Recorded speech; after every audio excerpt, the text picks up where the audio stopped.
I haven't spoken since he got back from the conference. Yeah, we're live, so the tangent should probably stop now. Good evening, everyone. Today is June 25th, 2014. Welcome to episode 12 of the Techcitement podcast, a very special Google I.O. edition. I'm Yoni Gross. And I'm Tanya Lecter, coming to you from my secret underground bunker. And this is the most excited podcast in the world of tech. It was a big day today, Google I.O. keynote. Lots of exciting news at Google, but first I thought we'd start off with some depressing stories to keep us grounded when we get there. First things first, Aereo, the Supreme Court decision came down today. For those of you who've been following our outrage over this over the last few months, Aereo is a streaming video service that basically takes live over-the-air broadcasts and retransmits them to paying subscribers. Obviously, the content companies considered this a public performance in violation of copyright, and Aereo said, what, we have an antenna for every single user. We're just using the internet instead of a really long cable. But the Supreme Court said, basically, you're acting like a cable provider. We don't really care about the technology in between. It looks like a cable provider. You are a cable provider. You need to follow the rules like a cable provider. And so Aereo, given that they had no backup plan to losing this lawsuit, is going out of business, essentially.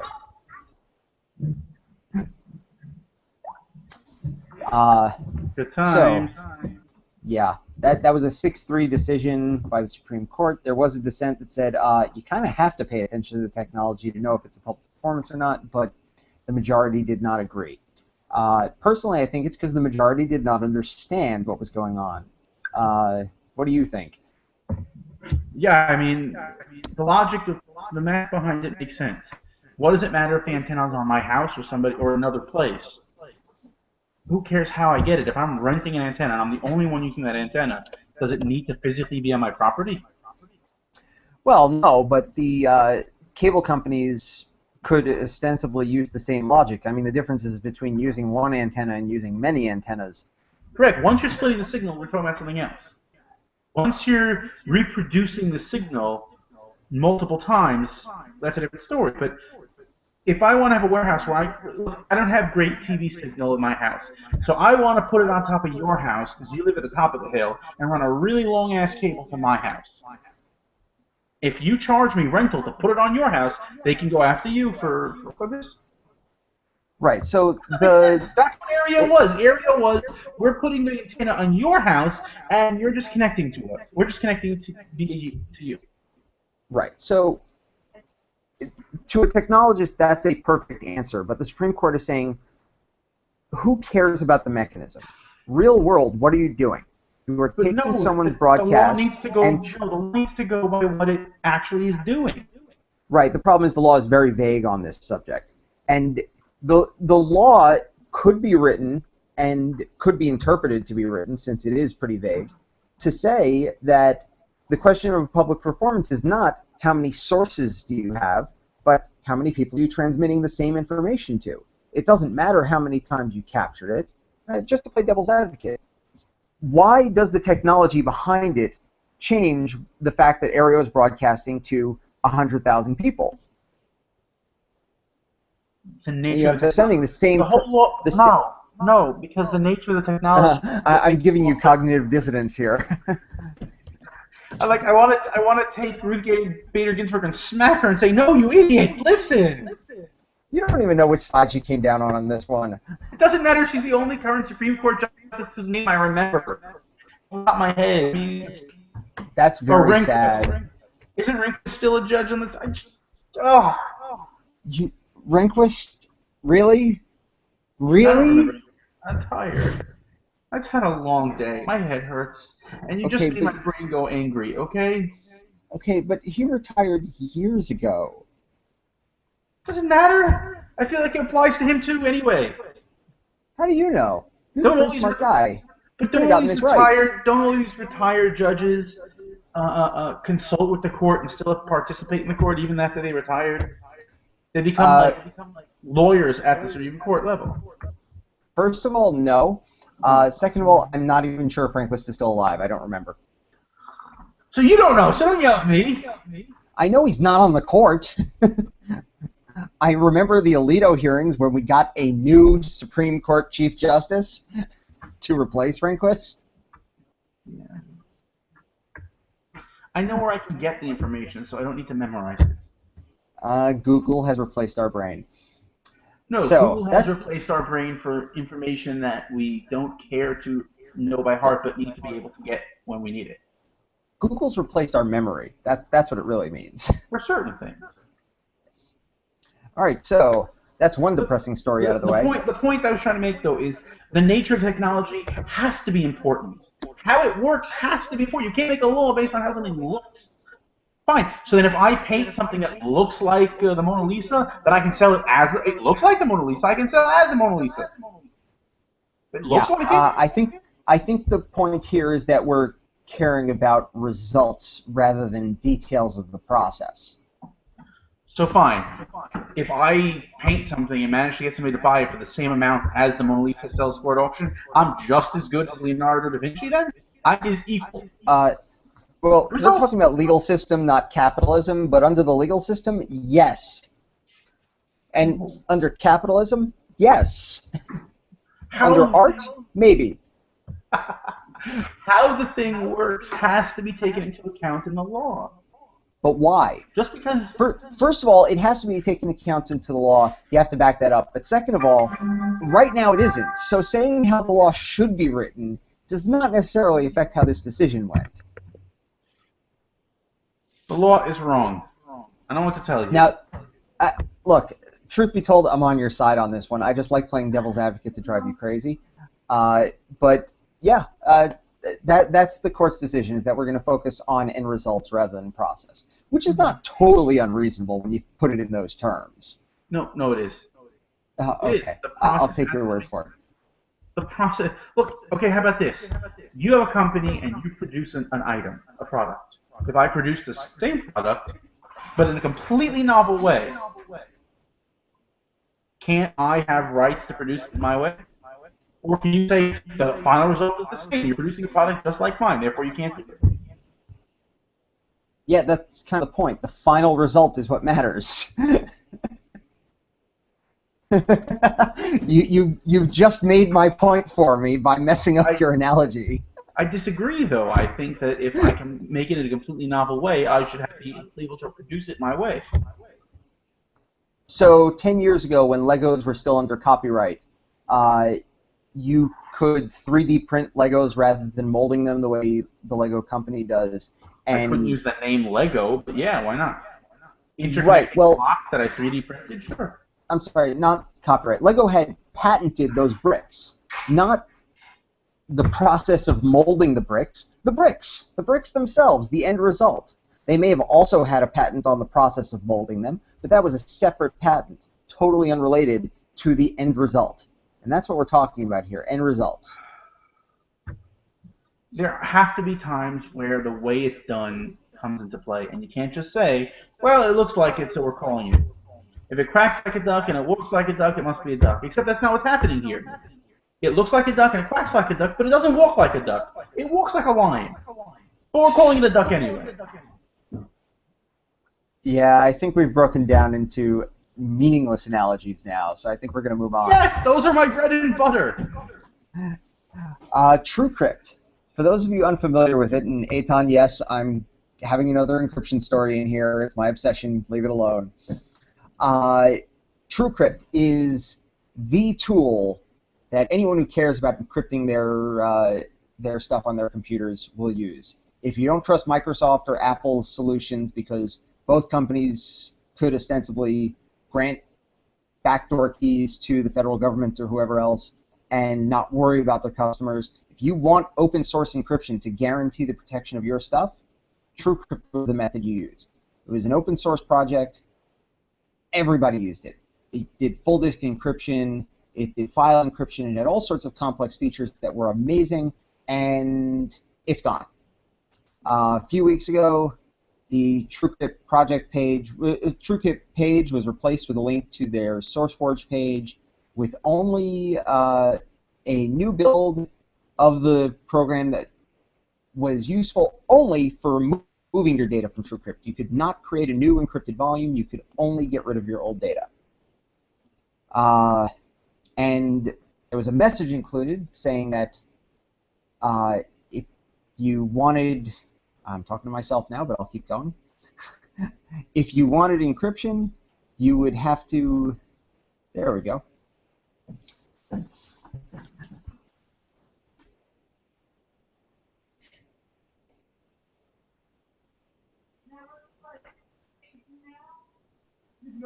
We lost you there for a minute.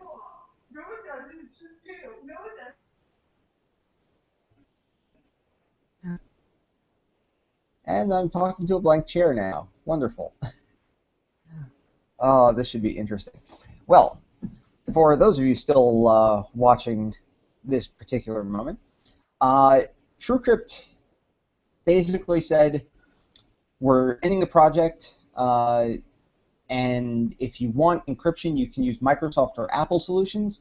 And they, for some reason, related this to the end of life of Windows XP, which made no sense. Also, recommending you to Apple and Google makes no sense, because if you were using TrueCrypt in the first place, I'm sorry, Apple or Microsoft, you didn't trust Apple or Microsoft in the first place. So why would TrueCrypt send you to them? And not all versions of Windows included whole disk encryption. So it really wasn't even a viable solution for most users. At first, there were all sorts of theories that the page had been hacked, but communication with people who appear to be the developers of TrueCrypt, who have always been very secretive, and they really are genuinely ending the project. They want nothing to do with it anymore. No one's really sure how or why this happened.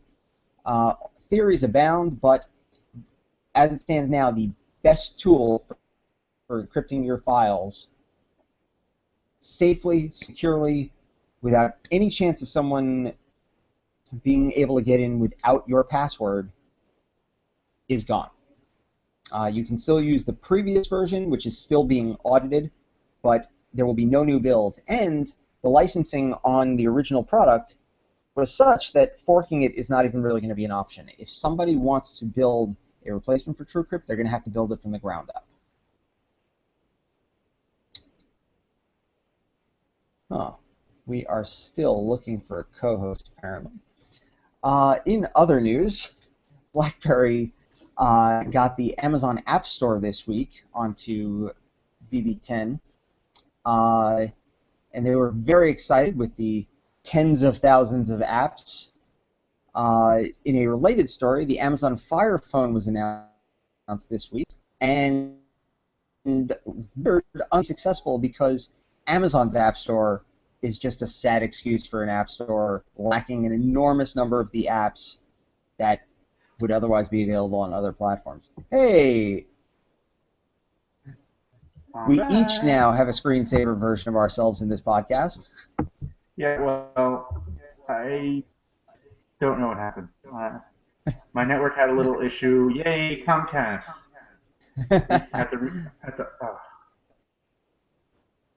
Oh, and they're going to merge with AT&T. That's going to be, not AT&T, with Time Warner. That's going to be so good for me. Yes, it'll be lovely. Hey, you get the better end of the deal. Time Warner is slightly better than Comcast in customer service. Hey, customer service. How about your service? Well, neither of them's any good at that. Hey, look, Anyways, you finally left the call. Oh, I left. So what's going on now? Well, I finished the TrueCrypt discussion without you entirely. That's fine. I'm okay with that.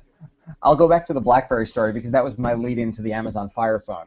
Okay. BlackBerry got the Amazon App Store this week. I now have a dinosaur. Congratulations. So, what did BlackBerry do? BlackBerry got access to the Amazon App Store this week. It will now be directly on BB10 devices, giving them a much, much larger selection of apps than they've ever had in the past. Interesting. That being said, the Amazon Fire Phone was also announced in the past week, and the number one reason why people think it is going to be an unsuccessful device is because Amazon's App Store, not good enough, severely lacking in apps. So BlackBerry is celebrating because they now have an insubstantial number of apps, but it's better than before. And Amazon is celebrating because the number of apps they have has equaled the number available to Windows Phone users. So that's two major players in this industry excited that they now equal the sad, limping third-place player. I didn't realize Windows Phone even had that many apps. I assumed it It's had got less than the Amazon App Store. Oh no, because the Amazon App Store is a tiny subset of what's in Google Play. You think about it, you have to have a developer who is interested in putting their app in the Amazon App Store. Yeah, but they do give away stuff for free, and I like that. Yes, but developers don't, because when they give away stuff for free, they don't get any money. Oh. I assume they got something still from Amazon. Nope. In fact, on the Amazon App Store, developers can't set their own prices. They suggest the price, and Amazon decides whether that's the one they want to charge or not. Amazon's terms of service are really, really really unfriendly to the developers. I gotta ask, at what point are we going after Amazon for being a monopoly? Because this sounds like anti-competitive monopoly behavior. Oh, nothing anti-competitive here. They started selling a phone. They have an app store for it. If you don't like the terms of service on that app store, don't use it. Yeah, I don't know. You have to have a large market share before people can call you a monopoly. I'm sorry. Like 1% of the market that they're going to have off of this does not a monopoly make. No, but how about how they're behaving in the ebook market? Well, we discussed that another week, but you know we're not on that subject this week. This week we're in the area where Amazon is a sad, limping fifth place. I know, but in enough other markets, they have been acting like monopolies that I think overall we should just go after them already. I mean, look. Yes, but we're severely time limited, so I'm not going to get into an off-topic tangent on Amazon this week. We'll do that another time. Sure. Now, Microsoft, with their third-place App Store, has just released their second Android device, or second series of Android devices. Wait, Microsoft is offering Android devices? Well, Nokia is owned by Microsoft Nokia, now. okay. You remember the Nokia X came out a few months ago. Now the Nokia X2 is out.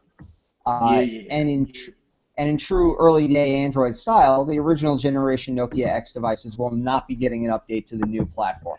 So Microsoft is doing Android from 3 years ago or 4 years ago, something like that. Okay.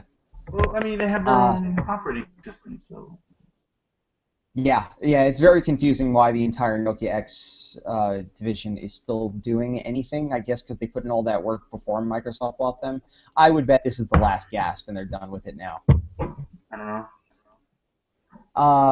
Let's see, Apple's WWDC was a few weeks ago, and this was the release that I think a lot of Apple users were waiting for, and especially Apple developers were waiting for. This, in some very important ways, leveled the playing field with Android, giving Apple iOS some of the features that Android had over them from day one, and others that had grown over time. So actionable notifications are in there, a much better keyboard, and the ability to get third-party keyboards. It's so extensions. Funny. I know a lot of people who complain. Mm-hmm. A lot of people who just recently switched to iPhone in the last few months because they couldn't deal with Google's keyboards anymore.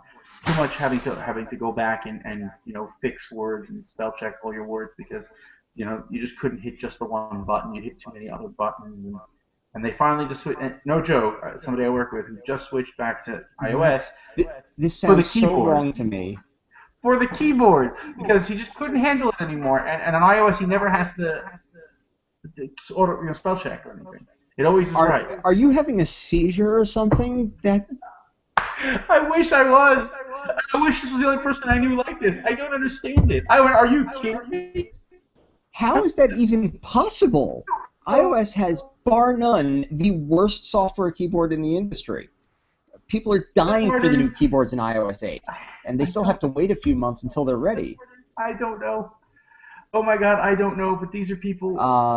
And I said to the guy I work with, I said, "What are you talking about?" He was like, "Well, yeah, you never have a problem with that. You have a giant phone."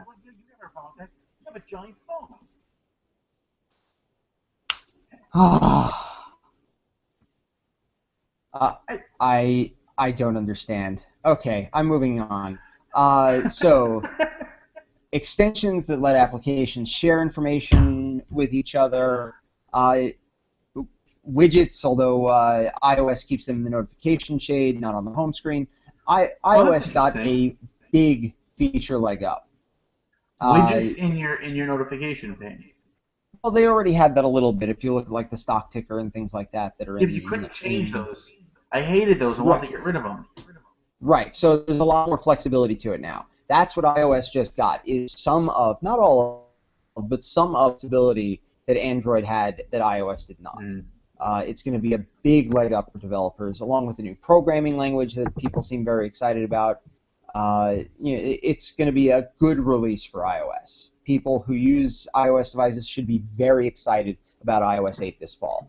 It's everything that your Android friends love being able to do that you can't. It's pretty much coming to you now, except alternate launchers. That's the only thing major that's left. That being said, that all changed today at Google's I/O keynote. Uh, this Now wait, was. before you say what happened to Google's keynote, before you Mhm. say what happened, have you seen somebody put out a timeline of how Google creates Skynet? They took the Yes, actual Google timeline and melded it with the timeline from Judgment Day, and created this. And it really seems seamless. Like you, there are a couple places where I'm like, wait, is that actual or is that from the movie? I can't remember. did you just ask me if I've seen the thing I sent you? I didn't know you sent it to me. You sent it to me on Facebook, didn't you? Nope. Nope. Straight to your email from Pocket. Oh, from Pocket, yes. I did get that from you. I also saw it on Facebook. Okay, I'll have to put this in the show notes because it was well worth seeing anyway, but you really just asked me if I saw the thing I sent you. What can I tell you? I'm doing great today. Yeah. So, Google I/O today. This was an epic scale of keynote. I mean, colossal. I got home more than 2 hours before we started this podcast, sat down to watch it, and wasn't finished by the time we started. It was a very, very long show. Now, they started late, and the video is 3 hours long, but you can jump into about 29 minutes, and you'll get to the actual start of the video. Uh, they sort of re-announced Android Wear, which is Google's watch platform. And But the I thought that was people who turn into Google branded wolves. what? Continue. The LG G Watch and Samsung's Android Wear smartwatch both went up for pre-order on Google Play today, and the Moto 360, the round one that everyone's really excited about, will be out later this summer. For those of you keeping track, that is the third Samsung smartwatch platform in less than a year. They started off with an Android watch, then came out Yeah. with a Tizen watch, actually updated the Android watch to Tizen, and are back on a new version of Android. But are And they this one looks continuing the almost exactly like the Gear 2. Are they continuing the Tizen line though? That is very unclear. Nobody knows what their plan is. Probably including Samsung, They're but just that's throwing just stuff. my guess. They're just throwing stuff at the wall and seeing if it sticks. Well, that's what Samsung does. That seems to be their entire business model these days. And It how got much money did they it, make last year? it got you your Galaxy Note, so there's no complaining about it. I am not. Yeah. Uh, Now, Android Wear looks very impressive. There's going to be relatively little work for developers to get it to work with their apps because it's basically just taking notifications off of your phone and displaying them using the rules of the Wear API. So if you have a media player app that puts media notification, player controls in the notification shade on your phone, those notifications will be on your watch with the media player controls and things like that. It's a really very impressive setup. Looking forward to it.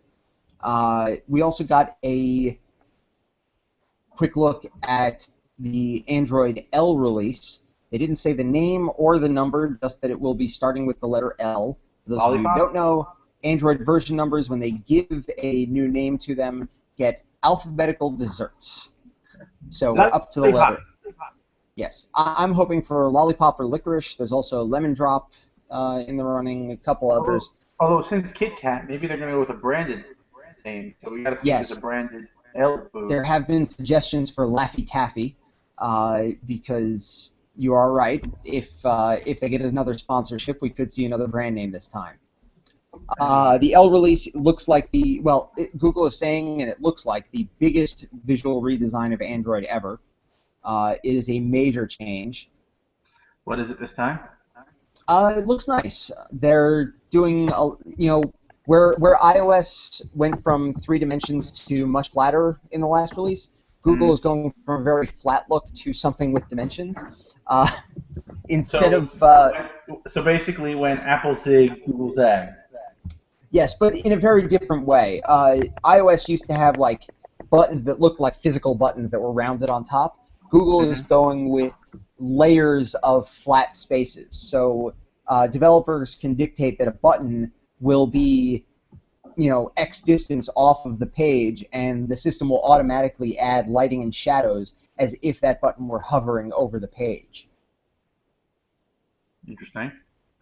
So it's sort of three-dimensional, but it's still a very flat look for the most part.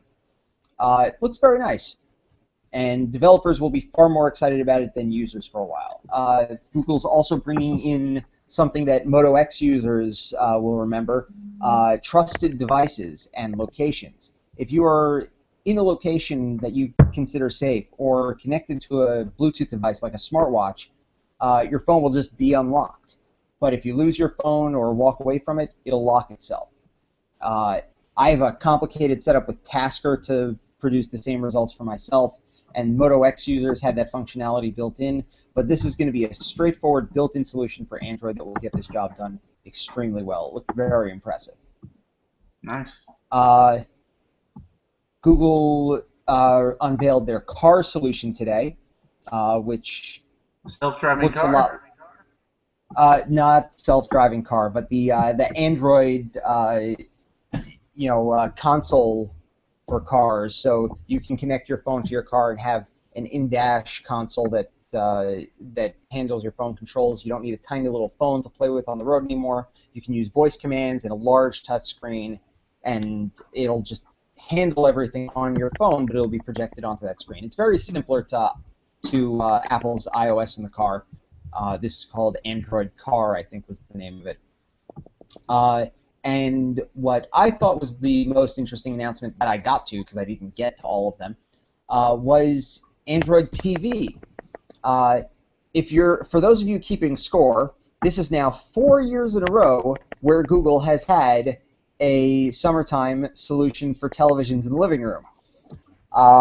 First came Google TV, which was supposed to search every online media source and your regular television and make that available to you through one interface.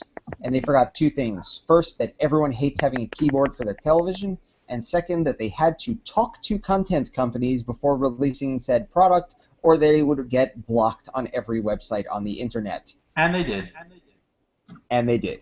Then came the Nexus Q at Google I/O the following year, which was a fascinating-looking product that cost $300 in a space where the Roku was ranging $50 to $100 and Apple TV was at $100.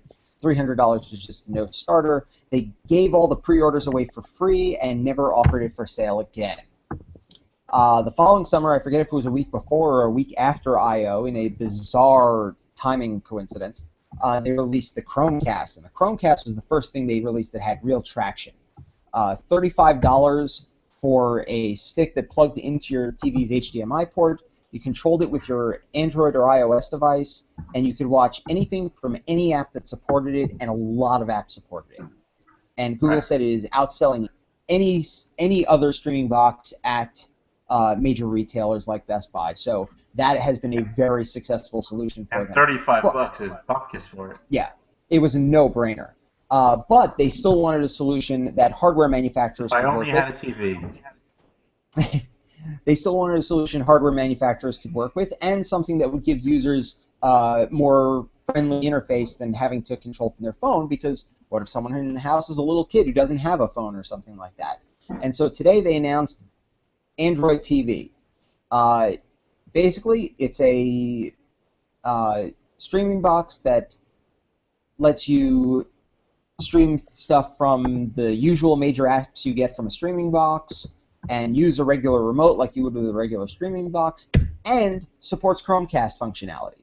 So now, as soon as manufacturers put it on something, there was no hardware announced today, but once the box is out, probably later this year, around the fall, you'll be able to take one device and get the combined functions of essentially a Roku and a Chromecast in one box. This could be the play for television in the living room that actually works for Google finally. Chromecast was a good first step, but Android TV looks like it's going to be their future play. And it also supports gaming like the Apple TV does. Okay, I think we've reached our time limit. There was more at Google I/O, and we'll talk about it next week after I've finished watching the keynote. I might even look at it, so I'm prepared a little. That would be a nice change. Don't get your hopes up, Yoni. Please subscribe to the show on iTunes and leave a review if you enjoyed our show. You can also subscribe via RSS or on the YouTube channel. We'll be back next week bringing you what's exciting in tech. See you next time.